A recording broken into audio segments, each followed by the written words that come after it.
Game 3 in this chapter is again is a classic of Viktor Korchnoi. The game is played in a Soviet championship in 1953. White is Korchnoi, black is Suetin.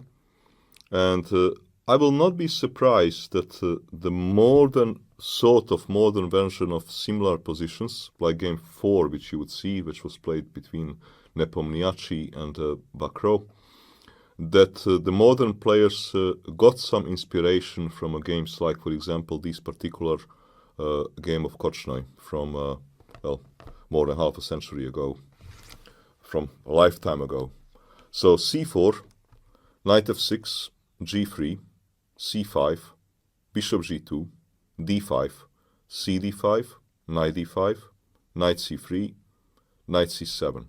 For people who play English opening with the white pieces, this is an interesting moment, because you can choose with the white to play, let's say, move like knight f3, knight c6, and to enter this very well-known lines of English, so-called Marozzi colors, let's say castles, e5, Marozzi colors reversed. You can also decide with the white in such a position to play like some people did, some moves like, let's say, d3, waiting for a knight c6, and some players even were parting with their bishops. In this kind of position, some strategy which I personally do not like, but some people, they did it. But there is also another option, played here by Korchnoi in this game, and Korchnoi actually played it a number of times in his life, and it is very interesting. This is here to play move f4, completely different strategy. You are playing basically some strange, almost like a Dutch defense with a white, Leningrad, but pawn c and d have been traded. This is a very interesting strategy, and I think people who play English opening with white, they should try to explore it and to try it in this kind of position. Knight c6. This is the most typical move. G6 was played in some of the modern games, but this whole line is played very little. Of course, it is possible to develop bishop to G7. White can play, for example, queen a4, knight e7, knight e4, knight e6, knight f3. There was a game of a Csaba Balogh where he had some sort of advantage. He eventually went on to win the game. With the white, he here had interesting strategy, or move bishop g7. Here he forced exchanges. He played move bishop h3, threatening to double the pawns. And after move knight d4, he took, castle, bishop g2, knight b6, queen a3, some very strange pawn structure, which white managed to win this game. But if you look here, structure, it looks like a Dutch defense colors reversed Leningrad variation, and white was successful. In this game, white played move knight c6, black played move knight c6. Black decided not to fianchetto this bishop. b3, e6, knight f3, bishop e7, bishop b2, castles. What is interesting here is that Korchnoi, we would see why, is hesitant to castle himself. He is keeping his king in center.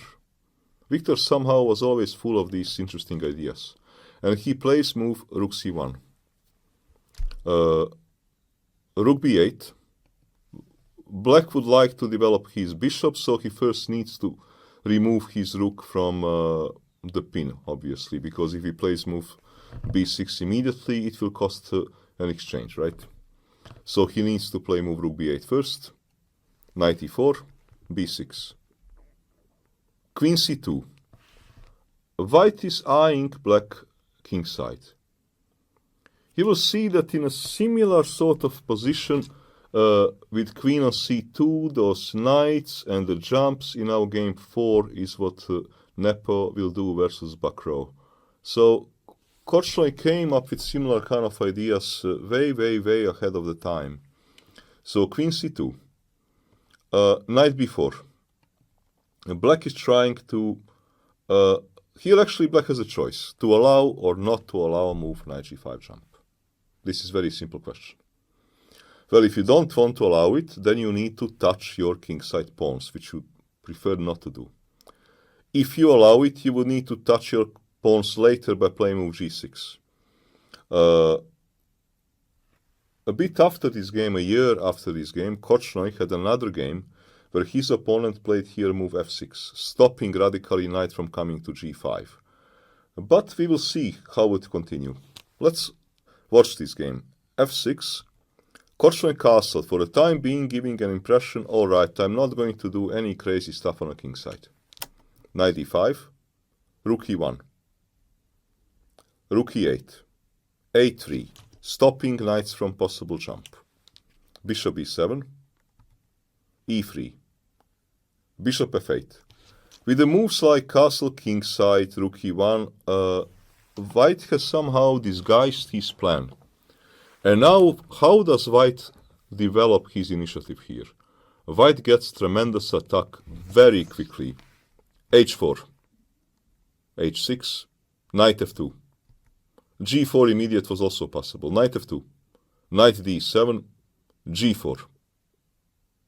All out of sudden, black king will be in trouble. Queen d7, g5, f5, g takes h, g takes h, queen c3. Battery has been formed. e5, and here there are different moves. Korchnoi took fe5. He could have also taken. Take, knight g6 only move. White is better. White took a pawn, there is no compensation for it. He took fe5, queen e6, queen c4, and okay, he would knight g6, d4. White is a sound pawn up and has central pawns, and White easily won this game. So we see here how quickly in this position, if you look at the position, it is not so easy to see active plan for White, apart from pushing g and h pawn. So be courageous if you get to such a kind of position and there is no immediate counterplay by black in the center, because this can often work. In this particular case, it worked very well, because Korchnoi got winning position in a matter of few moves. One move, maybe even g4 was immediately possible. Knight f2.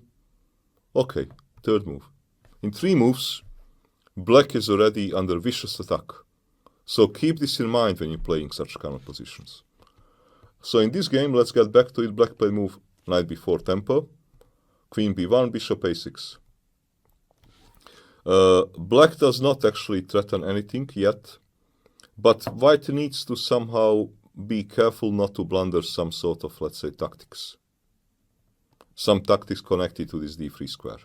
Knight eg5, provoking g6, g6, h4.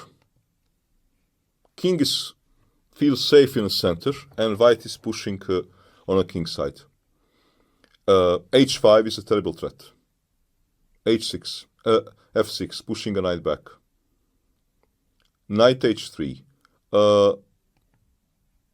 h5 was possible, leading to unclear consequences, because a knight cannot really be taken because of mating threats. I mean, knight can be taken, but black needs to give a piece of his own in order to disrupt White's queen. Takes, queen a1. Now black can take a knight. fg5, I take on g6, let's say. Bishop g6, knight e5. Very unusual position. White is a pawn down, but he has an attack position not easy to judge. And I guess that was problem for Korchnoi, because also now this king is becoming open. So he was not in the mood to do it. He played move knight h3, keeping his king safe and being ready to push pawns a little bit later. Queen e8, knight f2. Similar to his previous game, because look, in previous game which we looked, Korchnoi here also plays his knight to f2 and then he pushed his pawns, right?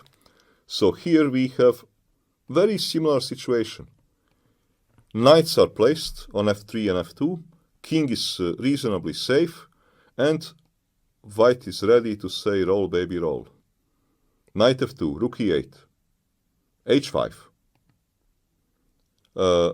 Temporary pawn sacrifice in order to open route to black king. G takes, g4. Black has to look for a counterplay. Knight cd5. He wants to take on f4. Rook h5. Mate in 1, always good threat. Here we have critical moment. It is not easy for black to take a decision. Probably black's best was to play move f5, to stop white from taking space on a king side. Of course, f5 looks a bit ugly in a practical play. Why? Because you open diagonal for this tremendous bishop. But it is not so obvious as to how to use it. White can, for example, play move bishop e5, but then bishop f6. Not clear how is this kind of position. White can, for example, play move e3, or he can take on f6, rook f6, e3. Very sharp position. Knight on f2 is doing a good job protecting the e3 square. But on the other hand, black king, though open, white has traded some of his attacking piece. And white cannot now take space on a king side. So this is, pay attention if you are defending this position. And we would also see similar idea in our game 4, that sometimes in such a type of position to play move f5, in order to stop white from taking space on a king side, can work because this open diagonal is perhaps less dramatic than it looks like. Rook g5, queen g6 was played, and now f5, strong move, taking space. E takes f5, knight h4, queen e8, knight f5. Knight f5, quite a sensible move by Korchnoi in this particular game. His knight is improving. Knight f4. Black has, of course, bad pawn structure around king. White king is still reasonably safe. Queen e4, hitting on e7, bishop d6, knight takes. Threat is mate in 1. Knight g2, king f1, queen e4, knight from f2 to e4. We had some number of pieces traded, but actually attack did not really stop. Black has managed to trade queens, but white still has a lot of pieces attacking, and white will win this game in attack. Knight f4. Okay, rook h2, defending for the time being. And here black missed his opportunity to stay in the game. Black needed to play knight bd3, which would have been a very strong move. And let's say ed3, knight d3. King moves because bishop was hanging. Let's say knight takes b2. d4. This, for example, looks like interesting way to play. Knight d3, because you cannot take. I mean, if you take one more rook entering the frame, game will be over. So knight d3, let's say rook c2. Very sharp play. Black's problem, this bishop is very stupid. This will basically be his problem for the rest of this game. So bishop, this was possibility for black. To play this move knight d3. Possibility which he failed to use, and he should have used it. So he certainly made a mistake. He played move knight bd5. Rook e1, protecting the pawn. Overprotection actually, so that another rook can also move. Rook d7, d3. Knight e3 check. Move like h5 was maybe possible to consider, with the idea to somehow stop this rook maybe from entering. Because in the game happened jump, black was here probably happy because he thought, look here, black does not have any threats, any jumps, but white plays e3 consciously, allowing jump. Probably black thought that he is in a good shape.